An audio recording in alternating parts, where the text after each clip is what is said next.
To change lock screen wallpaper on Redmi A5, all you simply have to do is first go into the settings.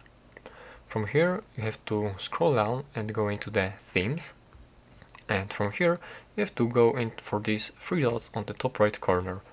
Select lock screen, and right here you can change wallpaper. So let's press this button and you can select wallpaper from on device wallpapers, from mint themes, which are available right here, and also you can, let me actually go back, you can also select wallpaper from your pictures from your gallery. As you selected, here will be all the available albums and pictures from your camera, so simply select any picture that you want, and here you have the preview of how it would look like, and simply press this button on the top right corner to set as wallpaper and make sure that the lock screen is selected.